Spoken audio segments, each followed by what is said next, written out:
கர்த்தருடைய பரிசுத்த நாமத்துக்கு மகிமை உண்டாவதாக. இந்த நாளின் கிருபையின் வார்த்தை பிலிப்பியர்கள் எழுதின நிருபம் 4வது அதிகாரம் 6வது வசனம். நீங்கள் ஒன்றுக்கும் கவலைப்படாமல் எல்லாவற்றையும் குறித்து உங்கள் விண்ணப்பங்களை ஸ்தோத்திரத்தோடு கூடிய ஜெபத்தினாலும் வேண்டுதலினாலும் தேவனுக்கு தெரியப்படுத்துங்கள். அப்பொழுது எல்லா புத்திக்கும் மேலான தேவ சமாதானம் உங்கள் இருதயங்களையும் உங்கள் சிந்தைகளையும் கிறிஸ்து இயேசுக்குள்ளாக காத்து கொள்ளும். பிரியமானவர்களே, நாம் நம்முடைய விண்ணப்பங்களை ஜெபத்தின் மூலமாக தேவனுக்கு தெரியப்படுத்தும் போது எல்லா புத்திக்கும் மேலான ஒரு தேவ சமாதானம், இந்த உலகத்தில் எல்லா புத்திக்கும் சொல்லும்போது எல்லா மனிதர்களுக்கும் எல்லா ஞானவான்களுக்கும் எந்த மனிதனாலும் கொடுக்க முடியாத ஒரு அளவு கடந்த சமாதானம் நமக்கு கிடைக்கும் என்று எழுதப்பட்டிருக்கிறது.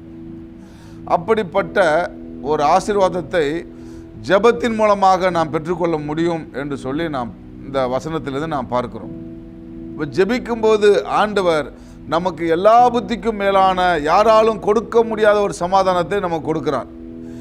இந்த வசனத்தில் ஒரு காரியத்தை ஆண்டவர் சொல்லுகிறார். என்னன்னு பார்த்தீங்கன்னா, ஸ்தோத்திரத்தோடு கூடிய ஜெபம் என்று சொல்லப்பட்டிருக்கிறது. அதுதான் முக்கியமான ஒரு வார்த்தை. நாம் ஜெபிக்க வேண்டும்.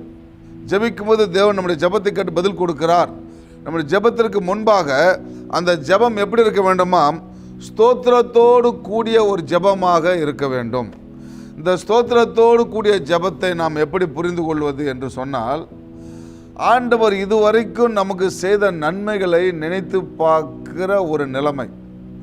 யாரெல்லாம் தேவன் இதுவரைக்கும் அவர்கள் செஞ்ச நன்மைகளை நினைத்து பார்த்து ஒரு நன்றி இருதயத்தோடு யார் ஜெபிக்கிறார்களோ, யார் ஜெபத்தில் தன்னுடைய கவலைகளை எல்லாம் இறக்கி வைக்கிறார்களோ, அவர்களுக்கு எல்லா புத்திக்கும் மேலான தேவ சமாதானம் கிடைக்கும்.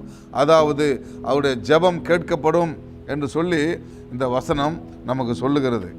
தாவீதுடைய வாழ்க்கையில் பார்த்தீங்கன்னா, தாவீது தன்னுடைய வாழ்நாட்களில் தேவன் செய்த நன்மைகளை நினைத்து பார்க்காத நாட்களை நாம் வேதத்தில் பார்க்க முடியாது.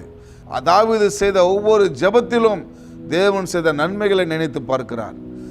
தாவீது சாலமோனை ராஜாவாக மாற்றும் போது அவனுக்கு நல்ல ஞானம் வேண்டும், மக்கள்லாம் அவனுக்கு கீழ்ப்படிய வேண்டும் என்பதற்காக அவர் ஜெபிக்க தொடங்கும் போது தாவீது பாருங்க, ஆகையால் தாவீது சபை அனைத்தின் கண்களுக்கு முன்பாகவும் கர்த்தருக்கு ஸ்தோத்திரம் செலுத்தி சொன்னது, எங்கள் தகப்பனாகிய இஸ்ரவேலின் தேவனாகிய கர்த்தாவே, சதா காலங்களிலும் தேவரீருக்கு ஸ்தோத்திரம் உண்டாவதாக. கர்த்தாவே, மாட்சிமையும் வல்லமையும் மகிமையும் ஜெயமும் மகத்துவமும் உம்முடையவைகள், வானத்திலும் பூமியிலும் உள்ளவைகள் எல்லாம் உம்முடையவைகள். கர்த்தாவே, ராஜ்யமும் உம்முடையது, தேவரீர் எல்லாருக்கும் தலையாய் உயர்ந்திருக்கிறீர் என்று சொல்லி அவன் சொல்றதை பார்க்குறோம். இந்த பகுதியை நீங்கள் தொடர்ந்து வாசிட்டு வந்தீங்கன்னா, தேவன் அவனுக்கு செய்த நன்மைகளை நினைத்து பார்க்கிறார். நன்றி இருதயத்தோடு அவர் ஒரு காரியத்தை கேட்கிறார். தன் மகனுக்காகவும் இஸ்ரவேல் மக்களுக்காகவும் ஒரு ஜெபத்தை அவர் செய்கிறார். அந்த நன்றி இருதயத்தோடு செய்கிற அந்த ஜெபம், இந்த வசனம் முடியும் போது 1 நாளாகமம் 29வது அதிகாரம் 10 முதல் வாசித்து பார்த்தீங்கன்னா, இந்த நன்றி இருதயத்தோடு செய்யப்படுற ஜெபம் அங்கே முடிவில் சாலமோன் மறுபடியும் ராஜாவாகிறான். அந்த ஜனங்கள் அவனுக்கு கீழ்ப்படிந்தார்கள் என்று சொல்லப்பட்டிருக்கிறது. நாம் நன்றி இருதயத்தோடு நாம் வாழும்போது, நன்றி இருதயத்தோடு நாம் ஜெபிக்கும்போது நம்முடைய ஜெபம் உடனடியாக அது கேட்கப்படுகிறது. நம்முடைய வாழ்க்கையில் அது ஒரு பெரிய மாறுதலை அது கொண்டு வரக்கூடியதாக இருக்கிறது. ஆகையினால் பிரியமானவர்களே, எப்பொழுதெல்லாம் நீங்கள் ஜெபிக்கிறீர்களோ, ஜெபிப்பதற்கு முன்பாக ஆண்டவர் இதுவரைக்கும் உங்களுக்கு செய்த நன்மைகளை நீங்கள் நினைத்து பார்த்து அதை சிந்தித்து, இவ்வளோ காரியங்களை எனக்கு நீர் செய்தீரே ஆண்டவரே, இந்த விண்ணப்பத்தை உமக்கு முன்பாக நான் வைக்கிறேன் என்று சொல்லி உங்கள் கவலைகளை எல்லாம் நீங்கள் அவருக்கு ஜெபத்தின் மூலமாக தெரியப்படுத்தும் போது ஆண்டவர் நம்மை ஆசீர்வதிக்கிறவராக இருக்கிறார். ஆகையினால எப்பொழுதுமே அந்த நன்றி இருதயம் எப்போ உங்களுக்கு வருதோ அப்போ நீங்கள் ஒன்றுக்கும் கவலைப்பட மாட்டீர்கள். ஒன்றுக்கும் கவலைப்படாமல் ஜெபத்திலே உங்கள் கவலைகளை இறக்கி வைக்கிறவர்களாக மாறிவிடுவீர்கள்.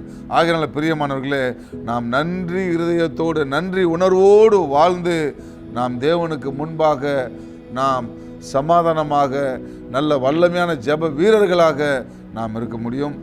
கர்த்தர் தாமே உங்களை ஆசீர்வதிப்பாராக. ஆமென்.